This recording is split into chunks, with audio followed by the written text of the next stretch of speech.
guys, I'm back. I turned out to be a little bit busier than I expected to be, so I'm sorry this is coming out a day or two after the first part, but I'm back for part 2 of my Quiet Place part 2 review.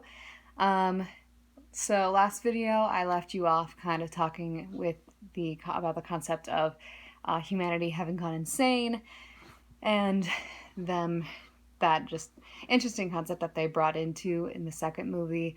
And now we're kind of sort of going to go chronological for the most of this stuff, just chronological stuff that happened after that. So the first thing we're going to talk about is the creature's weakness to water and the fact they sink and can't swim.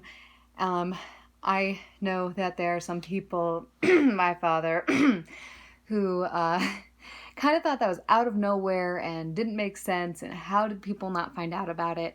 So I'm going to do my best to kind of try and explain what my thought process was when I saw that. So hopefully this will be a little bit helpful.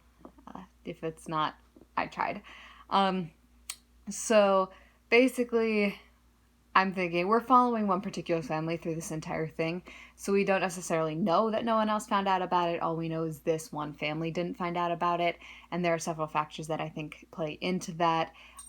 They were living in from what we see, they're living on a state that's near the coast, but they are living more inland in that state, so they are landlocked, so they wouldn't have any immediate places to see this weakness in action. On top of that, they also didn't have any radio communication with anyone else. We saw that in the first movie where he was trying to contact other people, but he couldn't because his radio wasn't working in the valley. So that was another thing that people didn't know about it because they had no radio communication. You saw that in the first sequence during the first day I think it's right before the ship, you see the ship crashing and going across the sky, is the guy's, again, can't remember the character's name, but the guy's radio starts going weird. And so, yeah, the radios were just like not working at this point. And then the last thing that I think lends to the fact that no one found out about it is they crammed a bunch of people onto those docks to try and get them out of there. But they said they saw the first ships get through, and everyone went nuts trying to push to the front and then making noise. So everyone that was there that could have spread the word about this weakness got slaughtered. Absolutely just wiped out.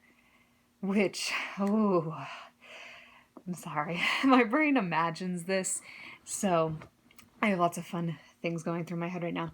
But yeah, on top of that, I kind of like that factor, how it shows, again, kind of the darkness of humanity when they get into a situation like what would honestly realistically happen if humanity got into a situation like this. Instead of being, smart and practical and just being quiet and waiting your turn so that everyone gets out, we're going to push to the front and make noise and get everyone killed because we want to get out first. And it's a scary reality that they bring up, and it really is. I do kind of love it when shows or movies do that because it's kind of a slap to the face. So yeah, that's kind of the reasoning that I went through when my dad said that was out of nowhere. How did no one find out about that? That was the things that were going through my brain. So I hope that helped you. If you have any other reasons, I'd love to hear them in the comments.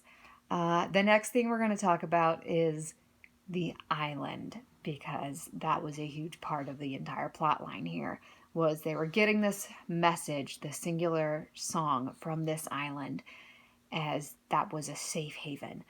And I need to point out the reaction of the family friend when he gets on the island and he starts hearing all of these noises of these people just living normal lives. Oh my gosh, he nailed it and it was amazing. And just the shock and the disbelief was incredible and I loved it.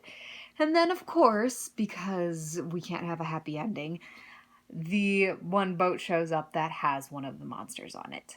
And then massacre because none of the people, you have to think about the fact that they found out about the weakness pretty early on and they sent people to islands. So these people that are on the islands never actually learned how to live without the sound, which is a very definitely lent to them getting not being able to handle these creatures, this creature that showed up, and they just get wiped out.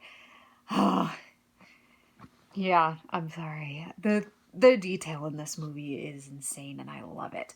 But yeah, they get totally massacred and that's an amazing sequence and it's like with the same energy as the first scene of the movie where it's just absolute chaos and gore and yeah. Oh, it's so great. And then we're gonna rewind a little bit. Yeah, jump backward a little bit.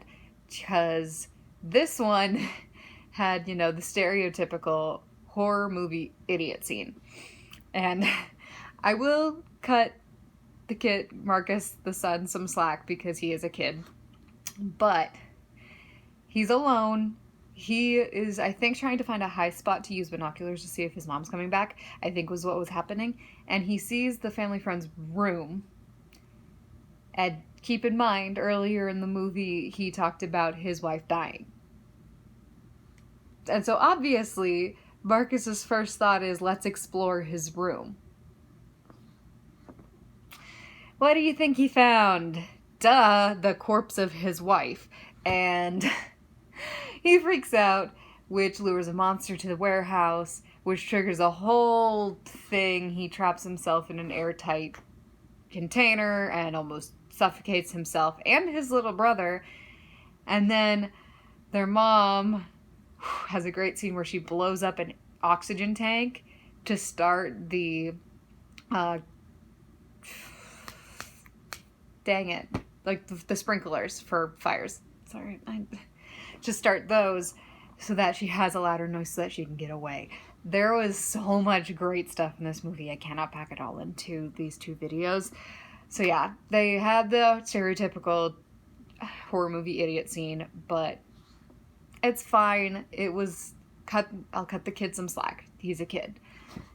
But yes, there were so many good things in this movie and I just love it.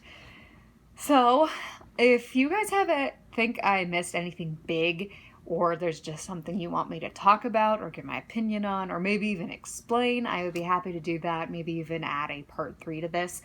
But for now, I think I've covered the biggest stuff. Go watch it.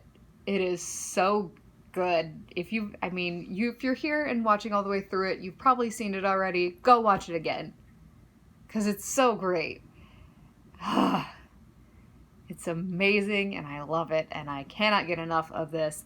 And I love that they ended it in a way that there could be a part 3, but there doesn't necessarily have to be. And just like they ended the first one. Anyway, that'll be all for now. Drop any comments or thoughts or whatever, opinions. And I will see you all next time. Bye.